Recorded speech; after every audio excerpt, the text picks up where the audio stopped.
Hello friends, मेरा नाम है एडी और आप सबका फिर से स्वागत करता हूं AD for your study channel पर। तो आज की इस वीडियो के अंदर हम भारत के बंदरगाहों के बारे में पढ़ेंगे।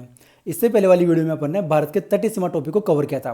तो अब आपको भारत के बंदरगाहों की जो लोकेशन है उसको समझने में आसानी रहेगी। तो चलिए शुरू करते हैं आज की वीडियो। ठीक है, तो देखिए, पहला पॉइंट है कि भारत की कुल तटीय रेखा की लंबाई है 7516.6 किलोमीटर। ठीक है, और दूसरा पॉइंट है कि श्री बालचंद्र हरिचंद्र जी को भारत के बंदरगाह का जन्मदाता कहते हैं। और तीसरा पॉइंट यहाँ पर है कि सन 1854 में British India steam navigation company की स्थापना के साथ भारत में जहाजरानी परिवहन की स्थापना हुई थी। ठीक है, अब अपन शुरू करते हैं मेन टॉपिक जो है भारत के बंदरगाह। तो देखिए, भारत के बंदरगाह को दो भागों में बांटा गया है। ठीक है, तो देखिए, बड़े बंदरगाह और छोटे बंदरगाह। भारत में टोटल जो बड़े बंदरगाह की संख्या है वो है 13। ठीक है, और जो छोटे बंदरगाह हैं उनकी संख्या है 213। तो आज की इस वीडियो के अंदर हम भारत के जो 13 बड़े बंदरगाह हैं उनके बारे में पढ़ेंगे। तो सबसे पहले अपन मैप के अंदर इन 13 बड़े बंदरगाहों की लोकेशन देखेंगे, फिर अपन इनके बारे में विस्तार से पढ़ेंगे जहाँ से आपके एग्जाम में क्वेश्चन पूछे जाते हैं। तो चलिए अपन मैप पे देखते हैं। तो देखिए, आप मैप में इन 13 बंदरगाहों की लोकेशन देख सकते हैं। अपन एक एक करके इन सबकी लोकेशन देखते हैं। देखिए, पहला है कांडला बंदरगाह। यह है गुजरात में। और गुजरात में कहाँ पर है? तो गुजरात में ये कच्ची खाड़ी में, यहाँ पर। ठीक है, और इसे बोलते हैं दीनदयाल बंदरगाह। ये हो गया पहला। दूसरा है मुंबई बंदरगाह और तीसरा है नावा शवा बंदरगाह। ये दोनों बंदरगाह हैं महाराष्ट्र में। ठीक है, और नावा शवा बंदरगाह को जवाहरलाल नेहरू बंदरगाह भी कहते हैं। ठीक है, और ये है चौथा मरमू गोवा बंदरगाह जो कि गोवा में है। पांचवा है न्यू मंगलोर बंदरगाह जो कि कर्नाटक में है। और छठा है कोच्चि बंदरगाह जो केरल में है। और सातवां है तूतीकोरिन बंदरगाह। इसे चिदम्बरम बंदरगाह भी कहते हैं जो कि तमिलनाडु में है। तमिलनाडु में दो बड़े बंदरगाह और हैं।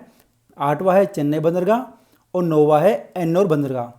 इस एन्नोर बंदरगाह को कामराजर बंदरगाह भी कहते हैं। ठीक है, और देखिए 10वें की लोकेशन, दसवां जो बंदरगाह की लोकेशन है आंध्र प्रदेश में, इसको बोलते हैं विशाखापट्टनम बंदरगाह। 11वां जो बड़ा बंदरगाह है उसका नाम है पारादीप बंदरगाह जो कि उड़ीसा में है। और 12वां जो है वो है कोलकाता बंदरगाह जो कि पश्चिम बंगाल में है। और 13वां देखिए, ये है केंद्र शासित प्रदेश में। ये जो अंडमान निकोबार है इसकी राजधानी है पोर्ट ब्लेयर। तो वहीं पर एक बंदरगाह है वो है पोर्ट ब्लेयर बंदरगाह। ठीक है, यहाँ पर मैं आपको एक चीज़ बता दूँ कि कांडला बंदरगाह से लेकर कोच्चि बंदरगाह तक जो 6 बंदरगाह हैं ये पश्चिमी तट के अंदर आते हैं। ठीक है, और तूतीकोरिन बंदरगाह यहाँ से लेकर कोलकाता बंदरगाह, ये जो 6 बंदरगाह हैं ये पूर्वी तट के अंदर आते हैं। अब अपन ने इन 13 बंदरगाह की लोकेशन तो देख ली मैप में। अब अपन चलते हैं नोट्स पर। तो देखिए फ्रेंड्स, सबसे पहले अपन को पढ़ना है कांडला बंदरगाह के बारे में। इसके अंदर 5 मेन पॉइंट है जो अपन को पढ़ना है। तो देखिए, पहला पॉइंट क्या है? इसका नया नाम दीनदयाल बंदरगाह है। ठीक है, और दूसरा ये है कि भारत के विभाजन के बाद इसी बंदरगाह को सबसे पहले विकसित किया गया था। जब भारत और पाकिस्तान का विभाजन हुआ था तो उसके बाद सबसे पहले जो बंदरगाह का विकास हुआ था वो यही बंदरगाह है, कांडला बंदरगाह। ठीक है, और यह बंदरगाह कच्ची खाड़ी में स्थित है जो मैंने आपको मैप में दिखाया था। ठीक, और चौथा पॉइंट है यह है एक ज्वारी बंदरगाह है। पांचवा पॉइंट है इसे फ्री पोर्ट भी कहते हैं। ध्यान सुनना फ्रेंड, इसे फ्री पोर्ट भी कहते हैं क्योंकि यहाँ पर पुनः निर्यात पर कर नहीं लगता है। और इसी क्षेत्र को बोलते हैं मुक्त व्यापार क्षेत्र बंदरगाह। ठीक है, अब अपन चलते हैं नेक्स्ट बंदरगाह पर। तो देखिए, सेकंड बंदरगाह है मुंबई बंदरगाह जो कि महाराष्ट्र में है। ठीक है, इसके बारे में पढ़ते हैं। यह भारत का सबसे बड़ा प्राकृतिक बंदरगाह है। तो भारत का सबसे बड़ा प्राकृतिक बंदरगाह कौन सा है? तो वो है मुंबई बंदरगाह। सेकंड पढ़ते हैं, भारत का सबसे अधिक व्यापार इसी बंदरगाह से होता है, इसीलिए इसे भारत का प्रवेश द्वार भी कहते हैं। क्या कहते हैं? भारत का प्रवेश द्वार। ठीक है, और यहाँ पर एक चीज़ मेन पॉइंट है कि मुंबई महानगर सलसेट द्वीप पर स्थित है। कहाँ पर है? तो सलसेट द्वीप जो है वहाँ पर ही मुंबई स्थित है। अब पढ़ते हैं अपन तीसरा है नावा शवा बंदरगाह। ये भी महाराष्ट्र में पड़ता है। ठीक है, इसके बारे में पढ़ते हैं।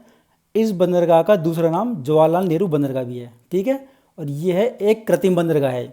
ध्यान रखना, यह है एक कृत्रिम बंदरगाह है और यह देश का एकमात्र पूर्णतः कंप्यूटरीकृत बंदरगाह है। तो यह एक ओनली ऐसा बंदरगाह है जो पूरी तरह से कंप्यूटराइज बंदरगाह है। ठीक है, अब देखते हैं चौथा बंदरगाह है मरमू गोवा बंदरगाह जो कि गोवा में है। और यह मांडवी और ज्वार नदी के मुहाने पर स्थित है। अब अपन पढ़ते हैं नेक्स्ट बंदरगाह के बारे में जो कि एक है न्यू मंगलोर बंदरगाह जो कि ये कर्नाटक में है। ठीक है, ये पहला पॉइंट है, यह कर्नाटक के नेत्रावती नदी के मुहाने पर समुद्र तट के किनारे पर स्थित है। कौन सी नदी के मुहाने पर स्थित है ये? तो ये नेत्रावती नदी के किनारे पर स्थित है। कौन सा? न्यू मंगलोर। ठीक है, और देखिए यहाँ से जो इस बंदरगाह से कुंद्रमुख खान से जो लोहा निकलता है, लोहा आइस निकलता है, उसका सबसे अधिक निर्यात कहाँ पर होता है? तो वो ईरान में होता है। ईरान में ही सबसे अधिक इसका निर्यात होता है। ठीक है, अब देखते हैं नेक्स्ट 6 नंबर पे है कोच्चि बंदरगाह। ठीक है, देखिए कोच्चि बंदरगाह के बारे में पढ़ते हैं। केरल के कोच्चि शहर को अरब सागर की रानी भी कहते हैं। तो कौन सी सिटी को अरब सागर की रानी कहते हैं? तो वो है कोच्चि को। कोच्चि कहाँ है? केरल में। ठीक है, और यह बंदरगाह वेम्बनाड झील के किनारे पर स्थित है। कोच्चि बंदरगाह जो है वेम्बनाड झील की नदी के किनारे पर स्थित है और सबसे बड़ा प्रांगण यही बंदरगाह है। ठीक है, अब पढ़ते अपन नेक्स्ट बंदरगाह के बारे में। तो 7वें नंबर पर जो बंदरगाह है उसका नाम है तूतीकोरिन बंदरगाह, जो कि तमिलनाडु में है। अब देखते हैं इसके बारे में। यह एक प्राकृतिक बंदरगाह है और सेकंड पॉइंट है, इसे चिदम्बरम बंदरगाह भी कहते हैं। ध्यान रखना, इसे चिदम्बरम बंदरगाह भी कहते हैं। किसे? तूतीकोरिन बंदरगाह को। यह मन्नार की खाड़ी में स्थित बंदरगाह है। ठीक है, अब पढ़ते हैं अपन नेक्स्ट चेन्नई बंदरगाह। इसके बारे में पढ़ते हैं। चेन्नई बंदरगाह ये भी तमिलनाडु के अंदर स्थित है और यह भारत का सबसे बड़ा व सबसे प्राचीन बंदरगाह है। कौन सा बंदरगाह? चेन्नई बंदरगाह। अब देखिए नेक्स्ट एन्नोर बंदरगाह। एन्नोर बंदरगाह के बारे में पढ़ते हैं। ये भी तमिलनाडु के अंदर स्थित है। यह भी एक कृत्रिम बंदरगाह है। इसे कामराजार बंदरगाह भी कहते हैं। ध्यान रखना, इसे कामराजार बंदरगाह कहते हैं। किसे? एन्नोर बंदरगाह को। और यह देश का पहला सार्वजनिक कंपनी बंदरगाह है। ठीक है, अब पढ़ते हैं नेक्स्ट 10वां विशाखापट्टनम बंदरगाह। यह आंध्र प्रदेश में स्थित है। भारत का सबसे गहरा बंदरगाह यही है, ध्यान रखना।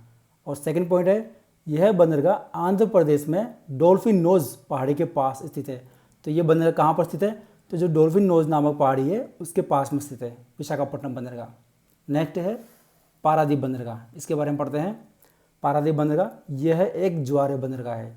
और सेकंड पॉइंट है, इसी बंदरगाह से जापान को लौह अयस्क निर्यात होता है। इसी बंदरगाह से जापान को लौह अयस्क निर्यात होता है। और थर्ड पॉइंट है, यह बंदरगाह महानदी के मुहाने पर स्थित है। ठीक है, यह निकलती है अपने छत्तीसगढ़ से, उसके बाद उड़ीसा के बाद यह बंगाली खाड़ी में गिर जाती है। अब पढ़ते हैं नेक्स्ट बंदरगाह के बारे में। तो नेक्स्ट बंदरगाह है कोलकाता बंदरगाह। इसके बारे में पढ़ते हैं। इसी बंदरगाह के पास हल्दिया बंदरगाह का निर्माण करवाया है, इसीलिए इन्हें कोलकाता हल्दिया बंदरगाह भी कहते हैं। तो देखिए कोलकाता के जो बंदरगाह है उसके वर्कलोड को कम करने के लिए एक नया बंदरगाह उसी के पास में बनाया गया है, उसे बोलते हैं हल्दिया बंदरगाह। तो इन्हीं दोनों बंदरगाह को मिलाकर क्या बोलते हैं? कोलकाता हल्दिया बंदरगाह भी कहते हैं। ठीक है, और यह हुगली नदी के तट पर स्थित है। ठीक है, और इसे टी पोर्ट भी कहते हैं। जो कोलकाता हल्दिया बंदरगाह है इसे टी पोर्ट बंदरगाह भी कहते हैं। और इसी बंदरगाह को ध्यान से पढ़ना, इसी बंदरगाह को भारतीय सामुद्रिक व्यापार का पूरी द्वार भी कहा जाता है। तो कौन से बंदरगाह को कहते हैं भारतीय सामुद्रिक व्यापार का पूरी द्वार? तो वो है कोलकाता हल्दिया बंदरगाह। अब पढ़ते हैं अपन नेक्स्ट बंदरगाह के बारे में। यह है पोर्ट ब्लेयर बंदरगाह, जो कि एक केंद्र शासित प्रदेश के अंदर स्थित है।